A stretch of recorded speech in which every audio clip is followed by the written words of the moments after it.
आप जानते हैं हम लोग इतना ज़रूरी है जो हम लोगों के मुंह से निकलता है, इस बात को समझना बहुत ज़रूरी है। एक परमेश्वर के दास केनेथ हेगिन, वो एक लड़के के लिए प्रार्थना करने गए। वो 37 साल का था, 37 साल का था और कोमा में था। और वो जैसे ही हॉस्पिटल के कमरे में गए, उन्होंने हाथ रखा, प्रभु ने एकदम बोला अपना हाथ हटा ले क्योंकि ये बचेगा नहीं, मर जाएगा। और वो जो विश्वास करते रहे, जो डॉक्टर था उनकी बिल्कुल अगेंस्ट था, क्योंकि वो विश्वास करते रहे चंगाई सबके लिए। उनका प्रभु ये कैसे हो सकता है, मैं हमेशा विश्वास मैंने सिखाया चंगाई सबके लिए। और प्रभु ने उनको बताया कि इस लड़के ने बचपन से बार बार एक गलत अंगीकार किया और आत्मिक जहां में एक नियम है। तरह अगर मैं आपको समझाऊं सरल भाषा में, तो आत्मिक जहां में एक समझ लीजिए एक बड़ा सा व्हील है, एक पहिया है। और जब आप किसी बात को लगातार कन्फेस करते हो, वो पहिया घूमने लग जाता है, उसको गति मिल जाती है। और जब उसको गति मिल जाती है, परमेश्वर भी आपकी अथॉरिटी को ओवर पावर नहीं करता। आप समझ रहे हैं मैं क्या कह रहा हूँ? और प्रभु ने कहा अगर ये जिंदा होता, अगर ये कोमा के बाहर होता तो ये ठीक हो जाता। और फिर उन्होंने उसके भाई से कंफर्म किया, उसने कहा बिल्कुल सही बात है। जब ये छोटा था तब से ही कहता था मैं 40 साल तक जिंदा नहीं रहूँगा। पता नहीं क्यों कहता था, कह रहा हम भी बोलते रहे कि आप हर बार बोलता रहता था। कैंप में गए हम, वहाँ पे भी कहता था मैं 40 साल नहीं देखूंगा अपने जीवन में। 37 में ही डाइड। पिता ने कहा मैंने इसको वापस घर बुला लिया है। वो वापस प्रभु के पास गया। मगर हम हर चीज़ परमेश्वर पे नहीं डाल सकते, हमारी भी एक रिस्पॉन्सिबिलिटी है पुत्रों की तरह। आप समझ रहे हैं? हमें अपने अधिकार को समझना है, अपनी जिम्मेदारी को समझना ज़रूरी है कि आपकी एक जिम्मेदारी है। नीति वचन 18:21 में लिखा है, जीव के वश में मृत्यु और जीवन दोनों होते हैं, और जो उसे काम में लाना जानता है वह उसका फल भोगेगा। जीव के वश में मृत्यु और जीवन दोनों है। आपकी जीव के वश में मृत्यु और जीवन दोनों है। और आप चाहे तो उपवास कर लें, चर्च आ जाएं, मगर अगर आप लगातार मृत्यु बोल रहे हैं तो उस समय आ रहा है जब आप वो फल खाएंगे। अगर आप जीवन बोल रहे हैं तो वो फल समय आ रहा है जब आप उसको खाएंगे। एक डिले है स्पिरिचुअल रेल्म में और यहाँ पे होने में चीज़ें। इसीलिए जो डोमिनियन है वो हमारी लाइफस्टाइल होनी चाहिए। एक बारी में नहीं होता। आपने देखा कोई व्यक्ति जिम जाए और एक दिन करे और अगले दिन आप देखो वो लगातार लाइफस्टाइल की तरह करना पड़ेगा। वैसे ही अधिकार भी है, आपको लगातार जीवन शैली बनानी पड़ेगी शासन अधिकार की। क्योंकि कई लोग इतना गलत बोलते आए हैं अपने मुंह से बार बार। आपको पता है दुष्ट आत्माएं वेट कर रही हैं कि आपके मुंह से गलत वर्ड निकले और वो उन वचनों को इस्तेमाल करें आपके विरोध में। आत्मिक जहां में जो लड़ाई होती है वो वर्ड्स से होती है। पता है आपको? ये जो जादू टोना करने वाले, तांत्रिक मंत्र तंत्र करने वाले क्या करते हैं? क्या बोल रहे हैं? वर्ड्स बोल रहे हैं, कर्स कर रहे हैं, श्राप दे रहे हैं। और उन शब्दों को दुष्ट आत्माएं लेती हैं और जाती हैं काम असाइनमेंट में। वैसे ही जब हम परमेश्वर के वचन को बोलते हैं तो स्वर्गदूत एक्टिवेट हो जाते हैं, उन वचनों को लेते हैं और वो असाइनमेंट में काम पे जाते हैं। मगर अगर आपका मुंह बंद है, यद्यपि जय आपका इनहेरिटेंस है, आपकी मिरास है, आप जय में नहीं जी सकते। और मैं आपको एक बात बताता हूं, ध्यान से सुनिएगा। अगर आप जय में जीना चाहते हैं, ब्लेम करना छोड़ दीजिए। सबसे पहली चीज, मेरा जीवन ऐसा है क्योंकि मेरे पापा ने मेरे को ये नहीं किया, क्योंकि मेरी बहन ने मुझे प्यार नहीं मिला। अरे अब तो मिल गया यीशु मसीह में प्यार, खत्म करो उस गाने को।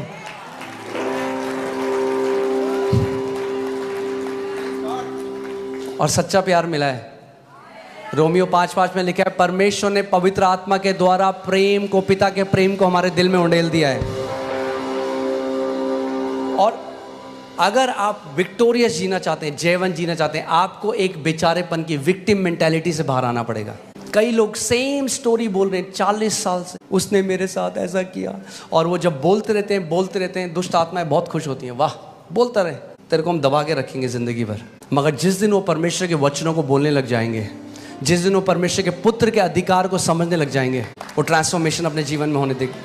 आमीन। आपको पता है कितने मसीह लोगों की बात कर रहा हूं मैं, जो प्रभु के बेटे और बेटियां हैं, वो टाइम से पहले चले गए। प्रभु ने उनको ले गया, उनका मुंह उनको ले गया। क्योंकि परमेश्वर आपकी फ्री विल को ओवरराइड नहीं करेगा। यही तो मैं कह रहा हूं, परमेश्वर को कंट्रोल करना होता तो सबसे पहले आदम और ईव को कंट्रोल कर देता बगीचे में। परमेश्वर आपको कंट्रोल, आप मुंह से जो भी बोलेंगे परमेश्वर कंट्रोल नहीं करेगा, वो आपको लीड करेगा, कंट्रोल नहीं करेगा कभी भी। इसीलिए जितने परमेश्वर की आत्मा के चले। और बताइए भाई साहब कैसे हैं? अरे क्या बताएं, सैलरी 15 तारीख को खत्म हो जाती है। अरे पूछा मैंने, वो क्यों गा रहे हो अपने लैक का गाना सब जगह कि कमी घटी है?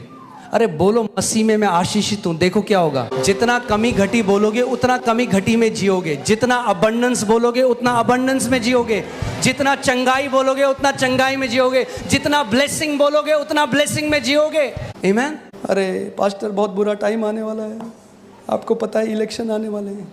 हमारी ब्लेसिंग किसी गवर्नमेंट से नहीं आती। बहुत सीरियस हो गए कुछ लोग।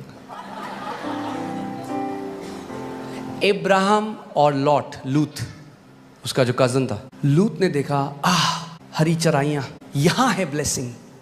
कनाडा, अरे एक तो कनाडा क्यों बोलता हूं बार बार, नथिंग अगेंस्ट कनाडा, ओके। मगर मैं क्या कह रहा हूं, हम लोग मसीह लोग जब नहीं जानते कि हमारी मिरास कहां है, तो हम ज्योग्राफिकल लोकेशन, देशों में वहां देखते हैं यहां है आशीष, यहां जाएंगे तो आशीषित हो जाएंगे। आशीष कनाडा में, अमेरिका में, ऑस्ट्रेलिया में नहीं है, दिल्ली में भी नहीं है। आशीष मसीह यीशु में है। इफिसियों 1:3 लगाइएगा। परमेश्वर ने हमें सारी आत्मिक आशीष से आशीषित कर दिया है। कहां पे? मसीह यीशु में। कहां पे? कहां पे आशीष है? मसीह यीशु में। सो लॉट ने देखा, उसने देखा मेरी आशीष एक जगह में, और वहां गया और नाश हो गया। और अब्राहम रेगिस्तान गया और वहां पे प्रॉस्पर करता चला गया। सो चाहे इलेक्शन का रिजल्ट कुछ भी हो, आप प्रॉस्पर करते रहेंगे यीशु के नाम में। आमीन। पीएम कोई भी हो, हमारा राजा यीशु मसीह है। आमीन। सो मैं आपको क्यों ये बात बता, कई बार लोग इस बात को समझते नहीं। वो कह रहे पास्टर हम प्रार्थना कर रहे हैं, क्यों नहीं आता, क्यों नहीं हमारे साथ होता, हम इतने लैक में। और आप 5 मिनट जब मैं उनकी बात सुनता हूँ ना, तो मैं इतना लैक सुनता हूँ उसमें, इतनी कमी घटी 5 मिनट में वो बोल देते हैं। मैं कहता हूँ क्या होगा घर पे अगर ये कितना बोलते होंगे, कमी घटी कमी घटी कमी घटी कमी घटी। और जो स्वर्गदूत आ भी रहे होंगे ना प्रोविजन लेके, और हमें लगता है अरे ये कोई ऐसे थोड़ा ना होता है, मैंने तो प्रार्थना कर दी। हम सोचते प्रार्थना ना एक जादू की छड़ी घुमाना जैसे। मैंने प्रभु को बोलते प्रभु हमारे लिए कर देना बस। नहीं, आपकी एक जिम्मेदारी, आप अपने मुंह से क्या निकालते हो एक बेटे की तरह। क्या आप परमेश्वर को अनुमति देते हो आपको ब्लेस करने के लिए? आप कहोगे ये कैसी बात हुई? यही तो बात हुई। परमेश्वर तो सबको ब्लेस करना चाह रहा है। अब मैं अगर आपको समझाऊं तो, अब अगर मैं इसको ऐसे कर दूं और फिर इसके ऊपर पानी डालूं तो भरेगी बोतल। कई लोग ऐसे ही हैं, मसीह ऐसे हो रखे हैं, झरने के नीचे हैं मगर भरे नहीं इतने साल से। क्यों? क्योंकि उल्टे बैठे हैं ऐसे। वो कह रहे हैं प्रभु क्यों नहीं हो रहा है कुछ, थोड़ा ढक्कन खोलो, झरने के नीचे हो। प्रभु ने सबको आशीष दे दी है, आपको लेना सीखना है। आमीन। नीति वचन 6:2 देखते हैं। नीति वचन 6:2, तो तू अपने ही मुंह के वचनों से फंसा और अपने ही मुंह की बातों से पकड़ा गया। कैसे फंसे आप? इंग्लिश बाइबल में लिखा है you are snared by the words of your mouth. Snared जो वर्ड है वो है जो शिकारी जो फंदा लगाते हैं चिड़ियों को फंसाने के लिए। सो प्रभु कह रहा है तूने अपने मुंह से अपने लिए फंदा लगाया और फिर कूद गया उसके अंदर। ये तूने किया है। लोग कहते हैं मैंने कब किया? जब आप बार बार कमी घटी की बात करते हो तो क्या आएगा आपके पास? कमी घटी। मरकुस 11:24 में यीशु ने कहा he shall have whatever he says, उसको वो मिलेगा जो वो कहता रहता है। कुछ लोग हैं वो लगातार बीमारी की बात करते हैं, लगातार हाय मेरे यहाँ दर्द, हाय मेरे यहाँ दर्द, हाय मेरे यहाँ दर्द। और ठीक है दर्द है, उसके लिए मना नहीं कर रहे, मगर चंगाई की आयतें बोलने लग जाओ जो बाइबल में दर्द चला जाएगा। क्या परमेश्वर पक्षपाती है? वो भाई कहाँ हैं जो अभी कैंसर से ठीक हुए थे, जिनकी टेस्टमनी थी? कहाँ हैं? खड़े होंगे आप? या आपने उनकी टेस्टमनी सुनी? वो उन्होंने क्या किया? वो परमेश्वर के वचन की घोषणा करने लगे, कम्युनियन लेने लगे। उन्होंने एक पुत्र की रिस्पॉन्सिबिलिटी को निभाया। क्या हुआ? कैंसर खत्म हो गया। जो परमेश्वर कैंसर ठीक कर सकता है वो आपका सर दर्द नहीं ठीक कर सकता, वो आपका पेट दर्द नहीं ठीक कर सकता, वो आपकी पीठ दर्द नहीं ठीक कर सकता, घुटनों का दर्द नहीं ठीक कर सकता। मगर मुंह को चेंज होना पड़ेगा पहले। आमीन। पुत्र की तरह हमें बोलना सीखना पड़ेगा, पुत्र की तरह बोलना सीखना पड़ेगा। आमीन। मैं ये नहीं कह रहा कि हम झूठ बोलें। अगर आप लैक में कोई बोले कहना अच्छी करोड़ों पड़े हैं अकाउंट में, मैं ये नहीं कह रहा वो करो, पर मैं कह रहा हूँ बार बार मत बोलो एक गाने को, आदत बन जाएगी आपकी बोलना सबको। कई लोग सबको बताते हैं मेरी सैलरी 20 तारीख को ख़त्म हो जाती है, और होता पता क्या है? फिर लोग आपकी इज्जत करना बंद कर देते हैं। तो कहेंगे फिर बार बार आके वही बोलता है। क्यों बता रहे हो? पूछ रहे हो आपसे? अपने कमरे में जाओ, वचन खोलो, खुदा को बताओ उसका वचन क्या कहता है। उसका वचन कहता है, मुझे रिमाइंड करा, मुझे स्मरण दिला कि मैंने क्या कहा है। आमीन। मैं आपको बता रहा हूँ, जो आप कंटिन्यूअली कन्फेस करते हो वो आप खाने लग जाओगे। जो आप लगातार जिसकी घोषणा करते हो वो फल आप खाने लग जाओगे यीशु के नाम में। पुत्र होना है तो अपने मुंह को हमें देखना पड़ेगा। नीति वचन 18:21, जीव के वश में मृत्यु और जीवन दोनों होते हैं, और जो उसे काम में लाना जानता है वह उसका फल भोगेगा। जो उसको काम में लाना जानता है। अब हम बोलेंगे जीव को किसको काम में लाना नहीं आता? बहुतों को। जिसके लिए दी थी उसका उल्टा कर रहे हैं हम लोग। जीवन के लिए दी थी, कई लोग मृत्यु बोल रहे हैं। अपनी जीभ से लोगों ने अपने जीवन, आप जानते हैं अपनी जीभ से आप अपने जीवन को छोटा या अपने जीवन को लंबा कर सकते हैं। अपनी जीभ से आप गरीबी में जी सकते हैं पूरे जीवन, या आप समृद्धि में जी सकते हैं। अपनी जीभ से आप बीमारी में जी सकते हैं, या अपनी जीभ से आप चंगाई में जी सकते हैं। अगर हम पुत्र हैं तो हमें किसकी नकल करनी है? अपने पिता की। इफिसियों 5:1 में लिखा है कि अपने पिता की नकल करो। हमारा पिता क्या करता है? उत्पत्ति 1 में जब हम देखते हैं, जब अंधकार था तो पिता ने क्या कहा? उसने कहा वो सौदरो, वो इधर आओ जरा, कितना अंधकार है, बड़ा अंधकार है भाई।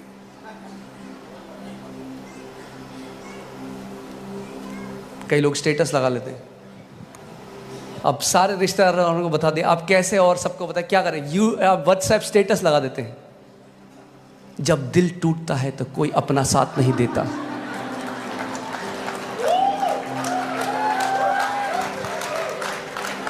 तभी तो नहीं देता साथ। झेल हो गई है लोगों की सुन सुन के आपको।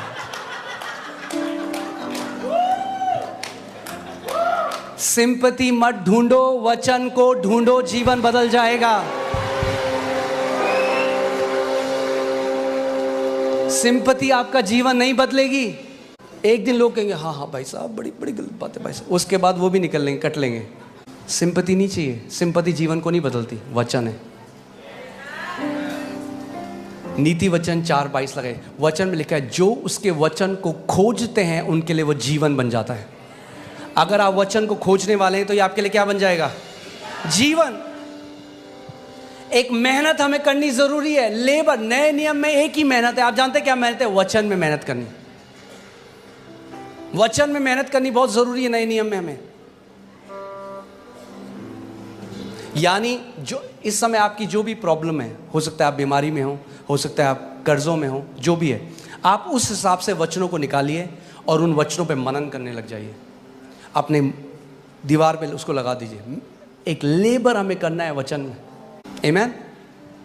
हमें देखिए, मैं आपको कुछ दिखाना चाहता हूँ, ध्यान से सुनिएगा इसको। रोमियो 8, जो परमेश्वर के पुत्र हैं उनके बारे में फ्यूचर में क्या होगा, बाइबल क्या कहती है, क्या है हमारा काम, क्या है? मसीह यीशु के आने से पहले आपको पता है पुत्रों का एक असाइनमेंट है। आप जानते हैं पृथ्वी में क्या हो रहा है? अर्थक्वेक्स आ रहे हैं, ये सारी चीजें हो रही है, पृथ्वी करा रही है, बाइबल बताती है।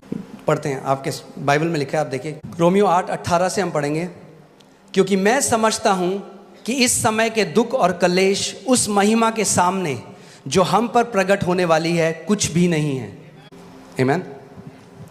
क्योंकि सृष्टि बड़ी आशा भरी दृष्टि से परमेश्वर के पुत्रों के प्रकट होने की बाट जो रही है। सृष्टि किसकी बाट जो रही है? परमेश्वर के पुत्र की। ये मैसेज मैं सुनता ही नहीं। हर कोई कह रहा है मसीह वापस आ रहा है। हाँ, यीशु मसीह वापस आ रहा है, मगर उससे पहले पुत्रों का प्रकट होना जरूरी है। सृष्टि पुत्र की बाट नहीं जोड़ी, पुत्रों की बाट जोड़ी है। क्योंकि परमेश्वर ने यह नियुक्त किया है कि इस सृष्टि को उसकी बंधुआई से परमेश्वर के पुत्र छुड़ाएंगे।